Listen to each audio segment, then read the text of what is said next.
ok rồi ôi yo chỉ những ý kiến đó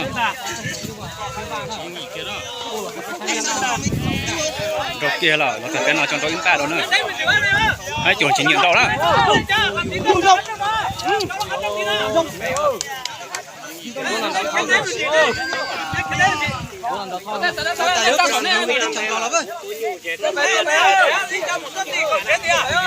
nhưng mà này ít sẽ đi tốt nó là thích thầm lọ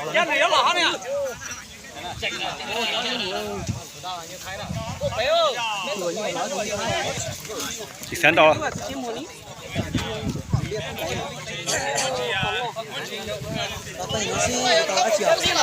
sao rồi trong đúng nó thò mà cái gì mà nữa cái liên là chỉ có sự sại đúng là trò biết tay sát kéo sát bên hai bên chỉ kia là cái liên là chỉ có cái môi cái liên chỉ có cái môi hả chị tường cái chồng không sao được cái liên à ui nó chỉ cái mà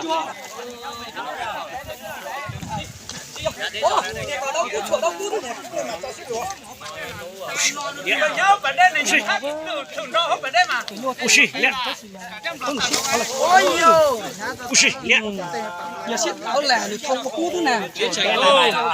liên lại là chín trái na nhiệt lưới nhà thế tôi cực chủ chín trái đeo đó siết cái tiền nó là xin lỗi thôi tôi chỉ lo thôi tôi này đây là đúng là đúng là trả in rồi chúng ta đúng mà lo đồng đó thì xin mà cho cứ tí thứ chơi cái liền nữa nhung lọt thiên nhung thái đó thấy tới kỳ ta nó tí thứ chè tí chè cả tuần đó chả bé mà sẽ liếc không nữa ra một chỉ riêng á sao bên non để tranh nhiều liên à nó chỉ dùng gì ở đây đâu đâu ra nó chặt lòng thế đâu ở đây non đâu à nó đi nó mà chỉ kia nữa cô chả tự nhiên đua xin thâu chứ chưa thông giả chưa thòng đâu tìm lo còn đâu lia còn đâu tiếng thì cho xin mình là gì lọ rễ nè như dù như sẽ cho tàu qua chỉnh nó lia tao còn đổ ly lu coi cho lọt cho tiền rồi đọc em lia lu số tam bảo đó nè đọc em đi chung gạo dùng mấy đôi chung gạo thôi có gì ta đâu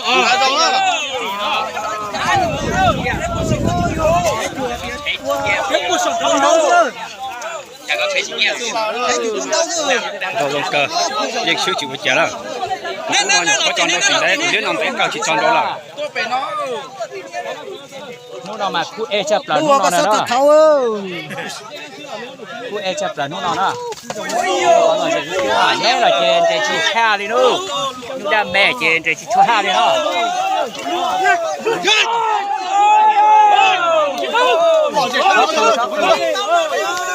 cái liệt của nó là chỗ này chúng ta tia cho nó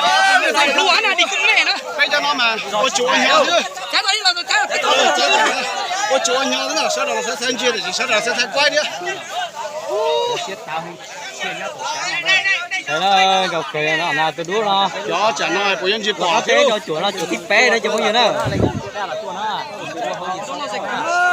nhưng sao trong chuyện chế vàng này đọc thấy cái kia thế là nó mà chỉ rồi đi kia này nên nếu mà tôi đi xíu rồi xíu nhưng rồi nhưng mà tôi chỉ tôi xíu là biết tôi xíu nữa nhưng nó giờ dùng ly là dùng như hai nữa rồi nhưng mà tôi chỉ tôi xíu là như xíu là chỉ chính cho ra tiền đó ôi cái chả nó chi tiền đó là cho nên hình như sẽ thành cao mà đúng là sâu nó to là sâu đó chi là cái này sao đó có gì mua liệt tỏ thế này là mua liệt tỏ thế này mình vào nó London có cái dòng nữa đấy là thế rồi đi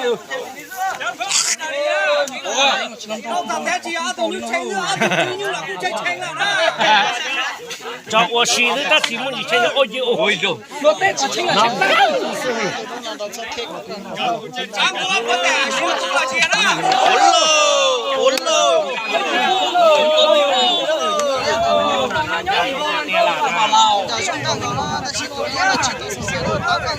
，còn lầu đánh sừng hai lắm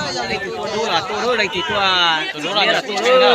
chú liên là mẹ đồ để chỉ chú liên là nó như chỉ liên này chúng nó chả nó liên là tôi chỉ tôi à tại chả nó chi phú là bây giờ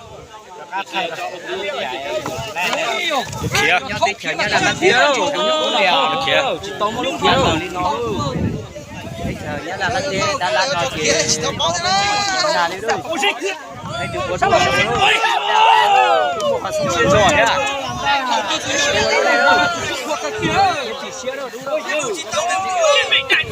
他是只到用钱啦，六分钟能够只拿钱咯，只到用钱啦啦。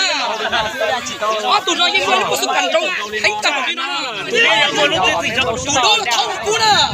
这种那个保密机啊，一路是从接到来了，就还别个，这那这这个嘞，有接了。dạ nó biết rồi mấy đôi gì cái thao đi cầm cái tài sản này mình giờ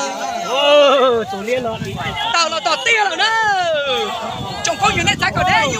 nhưng khi liệp vào cái kia đó nhưng là khi vào cái đầu xíu là khi vào cái kia đó xin lỗi tiền đó xin lỗi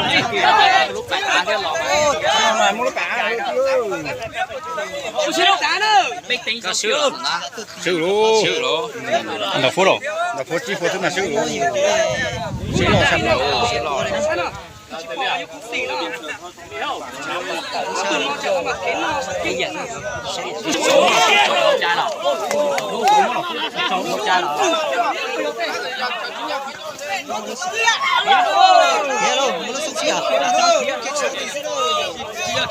Khía đó. Cũng mà khía mà. Hãy subscribe cho kênh Ghiền Mì Gõ để không bỏ lỡ những video hấp